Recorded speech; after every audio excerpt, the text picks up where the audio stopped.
नमस्कार and welcome to Study Glows my dear friends. I hope you all are doing good. मैं हूं प्रशांत Mawani. I am sure आप जानते हैं कि अभी कुछ दिनों पहले की बात है जब सुप्रीम कोर्ट ऑफ इंडिया ने अपना एक जजमेंट जो है वो डिलीवर किया है आर्टिकल 370 को लेकर। आज से लगभग 4 साल पहले भारत की सरकार ने आर्टिकल 370 जो है इसको डिलीट कर दिया, इसको हटा दिया। तो फिर एक केस जो है वो सुप्रीम कोर्ट में फाइल हो गया था। अब इस पर सुप्रीम कोर्ट जो है वो एक लंबे समय से चीजें जो है वो सुन रही थी और फाइनली सुप्रीम कोर्ट का जजमेंट ये आया है कि भारत की सरकार ने जो भी डिसीजन लिया वो बराबर डिसीजन है। बेसिकली आप कह सकते हैं कि सुप्रीम कोर्ट ने भारत के डिसीजन को ग्रीन सिग्नल दिया है।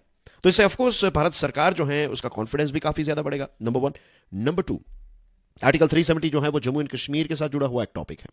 तो अगर जम्मू एंड कश्मीर की जब भी बात आती है तो आई एम श्योर आप जानते हैं कि पाकिस्तान कुछ ना कुछ कहने लगेगा, चाइना जो है वो कुछ ना कुछ कहने लगेगा, फिर कुछ ऐसे ग्रुप्स हैं, कुछ ऐसे देश हैं जो हमेशा भारत का विरोध जो है वो करते आए हैं। तो आज का जो हमारा मेन प्रश्न है वो ये है कि सुप्रीम कोर्ट का ये जो डिसीजन है, क्या इस डिसीजन की इंपैक्ट हमें जियोपॉलिटिकल लेवल पर देखने को मिलेगी या नहीं? क्या हमें यह देखने को मिल रही है या नहीं? क्या कुछ देशों ने कोई इस पर स्टैंड लिया है? देखिए, अगर इंटरनेशनल रिएक्शंस की बात करें तो एक बहुत ही लिमिटेड इंटरनेशनल रिएक्शन हमें देखने को मिल रहा है। उसके पीछे भी रीजन है। आज से लगभग 4 साल पहले भारत की जो डिप्लोमेसी है उसने काफी ज्यादा मेहनत कर ली थी। So this is one of the reason कि आज ये डिसीजन के बाद एक बहुत ही लिमिटेड इंटरनेशनल रिएक्शंस जो है वो हमें देखने को मिल रहा है। एक्सेप्ट कुछ ऐसे देश हैं, एज यू नो, दुश्मन देश टू बी प्रिसाइज। जब भी जम्मू एंड कश्मीर को लेकर हम कोई भी चीज करते हैं तो वो हमेशा हमारे बारे में नेगेटिव बात करते रहते हैं। और ये लिस्ट जो है उसमें कौन कौन से देश हैं हम श्योर आप भी जानते हैं। फॉर एग्जांपल सबसे नंबर 1 पर तो आता है पाकिस्तान। पाकिस्तान ने इस डिसीजन को लेकर अपनी जो एक प्रतिक्रिया है, अपना जो रिएक्शन है वो ये कहा है कि भारत के संविधान की सुप्रीमेसी जम्मू एंड कश्मीर पर है, इस चीज को पाकिस्तान रिजेक्ट करता है। ऑफ कोर्स वी नो कि आप यही कहने वाले थे। फिर आता है चाइना। चाइना ने जम्मू एंड कश्मीर को लेकर कुछ नहीं कहा, लेकिन चाइना जो है it is interested in Ladakh वाला रीजन। तो चाइना का यह कहना है कि इंडिया और चाइना के बीच में जो बॉर्डर है और उसका जो वेस्टर्न पार्ट है ना, ये वेस्टर्न पार्ट चाइना का है और इसमें किसी भी प्रकार का बदलाव जो है वो भारत को यूनिलैटरली यानी कि अकेले नहीं करना चाहिए। अगर आप ऐसा करते हैं तो ये सारी चीजें जो है वो इलीगल है, ऐसा चाइना का कहना है। ये किस क्षेत्र की बात कर रहे हैं और यहां पर जम्मू एंड कश्मीर और लद्दाख जो है दोनों को हम मैप में देखने वाले हैं। Just bear with me for 1 minute. एक और ग्रुप है, इस ग्रुप का नाम है ऑर्गेनाइजेशन ऑफ इस्लामिक कोऑपरेशन। वैसे ये ग्रुप जो है इसमें आज कुछ 57 जितने देश हैं, राइट, और इसमें से ज्यादातर देश जो है 48 देश ऐसे हैं जो मुस्लिम मेजोरिटी कंट्रीज हैं। अब ये ऑर्गेनाइजेशन ऑफ इस्लामिक कोऑपरेशन जो है वो बेसिकली जो मुस्लिम वर्ल्ड है, तो उसको मींस जितने जितने देश हैं जहां पर मुसलमान रहते हैं या फिर थ्रू आउट द वर्ल्ड जो मुसलमान रहते हैं, तो उनके हित को लेकर ये सारी चीजें करना जो है, तो that's what it does. Originally जो है वो इसका ये काम है। लेकिन अगर आप Organisation of Islamic Cooperation OIC जो है इसके अबाउट में जाएंगे, अबाउट अस में जाएंगे, इनकी वेबसाइट को सर्च करेंगे तो यू विल फाइंड कि इसमें यह भी लिखा गया है कि OIC जो है ये इंटरनेशनल पीस और हार्मनी को लेकर काम करने वाला ग्रुप है, राइट। इस चीज को प्रमोट करना जो है वो OIC का एक कोर फंक्शन है। लेकिन यहां पर आप देखिए बहुत सारी चीजें इस पर्टिकुलर ग्रुप को पता नहीं है, रियलिटीज पता नहीं है, और एक स्टैंड जो है वो इस ग्रुप ने ले लिया और कहा कि 5 अगस्त 2019 से जो भी चीजें यहां पर हो रही हैं they are illegal and unilateral. ऐसा उनको बोलने का किसी भी प्रकार का अधिकार नहीं है। एंड वी ऑल नो कि ये पर्टिकुलर ग्रुप जो है वो ये बात इसलिए कर रहा है क्योंकि एक लंबे समय से पाकिस्तान जो है उसने इस पर्टिकुलर ग्रुप को इन्फ्लुएंस किया है। इसके बहुत कुछ ऐसे देश हैं, right. I am not saying कि OIC के सारे देश जो हैं वो हमारे विरोध में है, it's not like that. As a group जो है कई बार इसके स्टेटमेंट्स जो है वो काफी ज्यादा नेगेटिव रहते हैं हमारे प्रति, और उसमें भी मेन रीजन जो है इसमें जो जियोपॉलिटिकल शेड्स हैं वो आपको समझ रहे हैं।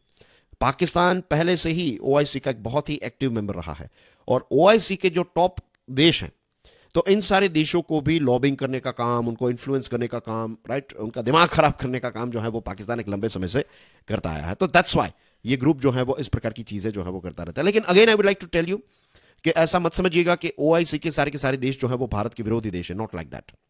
अब चाइना और पाकिस्तान जिस क्षेत्र की बात कर रहे हैं उसको तो देख लेते हैं। एज यू कैन सी ये रहा जम्मू एंड कश्मीर। फिलहाल this is a union territory और होपफुली आने वाले कुछ महीनों के अंदर ये फिर से एक नया राज्य जो है वो बन जाएगा, हमारे देश का राज्य बन जाएगा। अभी यूनियन टेरिटरी है।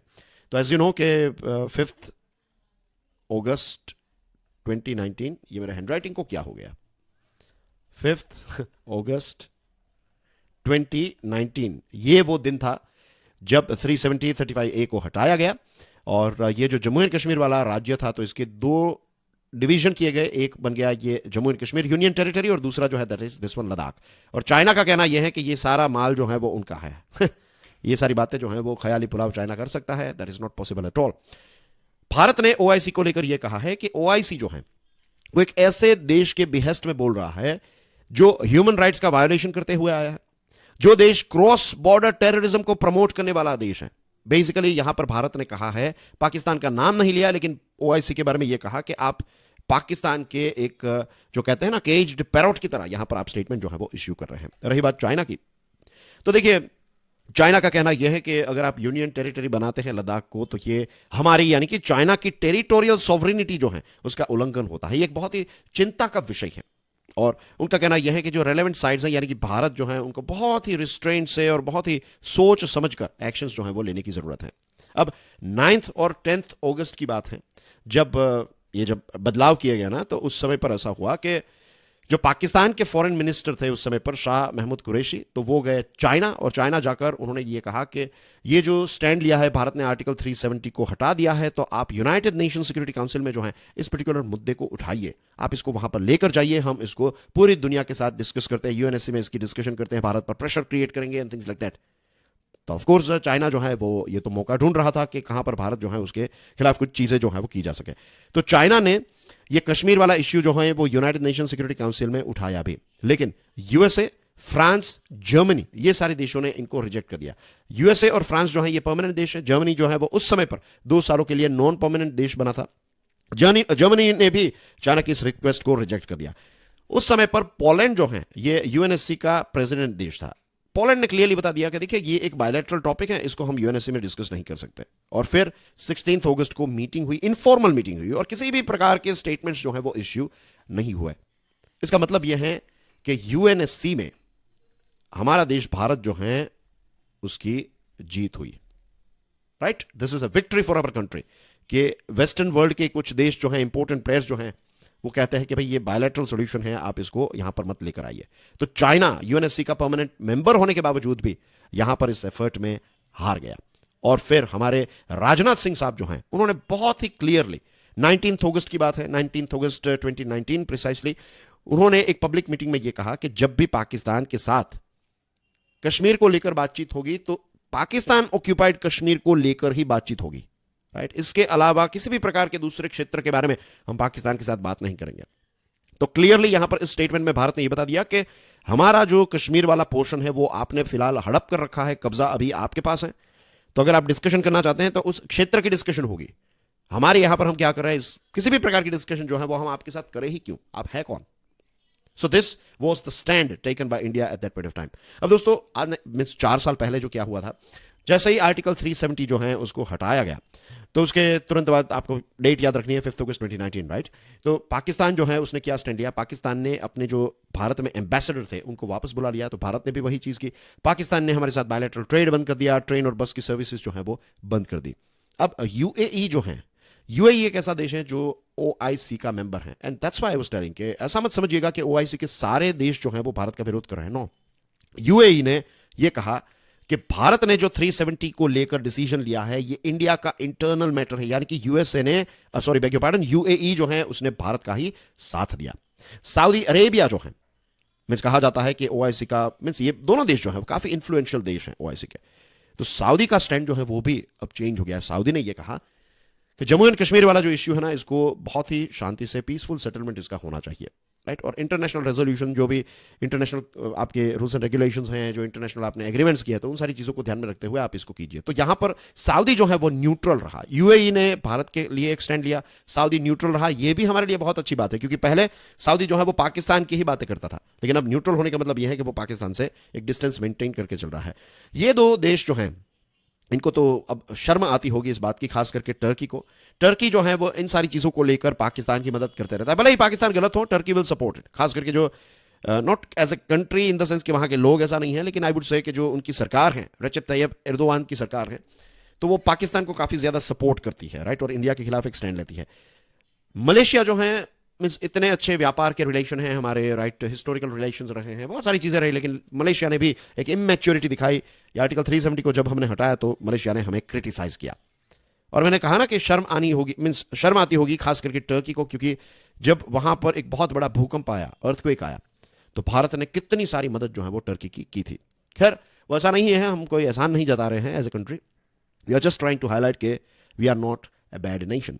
वेस्टर्न पावर्स की बात करें तो यूनाइटेड स्टेट्स जो है वो बहुत ही एक्सट्रीमली मीन्स केयरफुली और बहुत ही नुएंस्ड कमेंट्स उन्होंने दी। यूएसए ने इस चीज़ को लेकर बहुत ही डिप्लोमेटिक तरीके से यूएसए जो है वो न्यूट्रल रहा। यूरोपियन यूनियन जो है उसने भी बहुत न्यूट्रलिटी दिखाई, कहा कि इंडिया और पाकिस्तान को डायलॉग करने की, मीन्स बातचीत करने की जरूरत है, राइट, रीओपन डायलॉग, क्योंकि पाकिस्तान ने सारे डायलॉग जो है वो बंद कर दिए।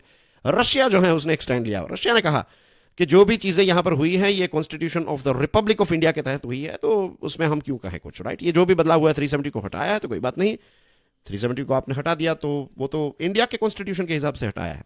तो यहां पर रशिया ने क्लियरली हमारी साइड ली। अब देखिए ये चीज़ें पता है क्यों ऐसी हुई। ऐसा नहीं है कि 5 अगस्त के तुरंत, मीन्स 5 अगस्त 2019 को ही ये सारे देशों को पता चला होगा कि भारत ऐसा कुछ करने वाला है। एक्चुअली उससे पहले भारत ने मेहनत करना जो है वो स्टार्ट कर दिया था। ये 5 अगस्त से पहले जब 370 को हटाया गया, उससे पहले क्या हुआ था याद दिलाऊं एक चीज़। जम्मू एंड कश्मीर वाला जो क्षेत्र है, जो हमारी बॉर्डर है पाकिस्तान के साथ, तो वहां पर बहुत सारी सिक्योरिटी जो है, राइट, उनको वहां पर डिप्लॉय किया गया। तो क्योंकि इतनी बड़ी तादाद में इतने सारे सोल्जर्स जो हैं उनको वहां पर डिप्लॉय किया जा रहा था, तो दुनिया जो है वो थोड़ी चिंतित होगी कि क्या भारत और पाकिस्तान के बीच में युद्ध होने वाला है, कुछ तो बड़ी बात होगी कि इतने सारे सोल्जर्स जो हैं वो उनको वहां पर भेजा जा रहा है। तो उसी वक्त जब सोल्जर्स वहां पर डिप्लॉय किए जा रहे थे, तो हमारे जो डिप्लोमेट्स हैं ना, वो वेस्टर्न वर्ल्ड के जो भी मित्र देश हैं, हमारे इंपॉर्टेंट कंट्रीज जो हैं, उनको ब्रीफिंग भी दे रहे थे कि भाई हम क्या यहाँ पर करना चाहते हैं, right. I am sure clearly सारी चीज़ें जो हैं वो नहीं बताई होगी, लेकिन उनको कॉन्फिडेंस में ले लिया होगा कि भाई आप चिंता मत कीजिए।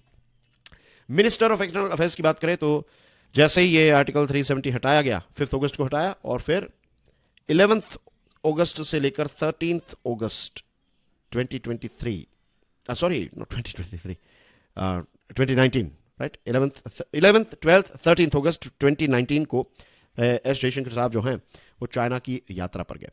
वहां पर उनकी मुलाकात जो है वो उनके काउंटर पार्ट येंगी से हुई, और डिस्कशन के बाद चाइना ने क्या कहा कि भाई ये यहाँ पर स्टेबिलिटी, पीस, ये सारी चीज़ें जो है वो मेंटेन करने का काम जो है वो इंडिया का रहेगा। इंडिया अगर इस क्षेत्र में यूनिलैटरली बिहेव नहीं करेगा, यूनिलैटरली यानी कि अब खुद ही सारे डिसीजंस नहीं लेगा, इस प्रकार की चीज़ें, पाकिस्तान के साथ बातचीत करना, ये वो, तो इस प्रकार से पूरी चीज़ें जो है हमारे ऊपर ब्लेम डाल दिया। इंडिया ने ये कह दिया कि देखिए जो रिलेशन है ना, बायलैटरल रिलेशन इंडिया और चाइना के बीच में, उसका भविष्य इस बात से तय होगा कि हम हमारे जो म्यूचुअली सेंसिटिव जो इश्यूज हैं, अभी कश्मीर वाला टॉपिक जो है वो भारत के लिए एक सेंसिटिव टॉपिक है, तो उसमें अगर आप इस प्रकार की चीजें करेंगे, अगर आप सेंसिटिविटी नहीं दिखाएंगे, तो फिर हमारे रिलेशंस जो है ना वो कमजोर होते जाएंगे। सेम थिंग गोज विथ पे कि आप अक्साई चीन और ये सारी चीजें हड़प कर बैठे हैं, तो आपको ये चीजें जो है वो समझनी पड़ेगी कि वो हमारा क्षेत्र है। तो if you will not behave sensitively, तो फिर हमारी तरफ से भी उसी प्रकार की चीज होगी, राइट। तो ऐसा इनडायरेक्टली, वैसे तो डायरेक्टली उन्होंने कहा कि mutual sensitivity to each others core in concerns, जो हमारे कोर कंसर्न्स हैं उस पर बायलैटरल रिलेशनशिप जो है उसका भविष्य तय होगा। तो ये एक क्लैरिटी जो है वो एस जयशंकर साहब ने उस समय पर वहां पर जाकर कर दी थी, राइट। अब जैसा मैंने आपको बताया कि इंडियन डिप्लोमेसी ने काफी अच्छा काम किया, राइट, लगभग पूरी दुनिया को कॉन्फिडेंस में ले लिया। हमारे उस समय के जो फॉरेन सेक्रेटरी थे विजय गोखले साहब, तो वो हमारे यहाँ पर जो अलग अलग देशों के जो एनवॉयज थे, तो उनके साथ डिस्कशन कर रहे थे, उनके साथ बातचीत जो है वो कर रहे थे। और एस जयशंकर साहब जो हैं वो इंपॉर्टेंट देशों के जो फॉरेन मिनिस्टर्स हैं, तो उनके साथ डिस्कशन कर रहे थे। फिर जब हमने ये 370 को हटा दिया, तो फिर जो इमरान खान हैं, तो उन्होंने ये कहा कि भाई न्यू दिल्ली को एक सबक जो है वो हम सिखा देंगे। तो फिर यूएसए के प्रेसिडेंट उस समय पर थे डोनाल्ड ट्रंप साहब, तो ट्रंप साहब और मोदी साहब के बीच में एक टेलीफोनिक कन्वर्सेशन हुई, और इस टेलीफोनिक कन्वर्सेशन में मोदी साहब ने बहुत ही प्यार से उनको समझा दिया कि देखिए ये एक्सट्रीम रिटोरिक और इंसाइटमेंट जो है, एंटी इंडिया वायलेंस और ये सारी चीज़ें जो हैं ये पसंद नहीं आती हैं। कुछ घंटों के बाद ही मिस्टर ट्रंप ने इमरान खान को कॉल करके कहा कि भाई आवाज़ जो है वो आपको नीचे रखनी पड़ेगी, इस प्रकार के रिटोरिक जो है वो आप जम्मू एंड कश्मीर पर डिलीवर ना करें। फिर कुछ समय के बाद हमारे मोदी साहब जो हैं वो फ्रांस पहुंचे, फ्रांस की यात्रा पर गए थे, G7 की समिट को अटेंड किया उन्होंने। ये अगस्त 25-26 की बात है, 2019 अगेन।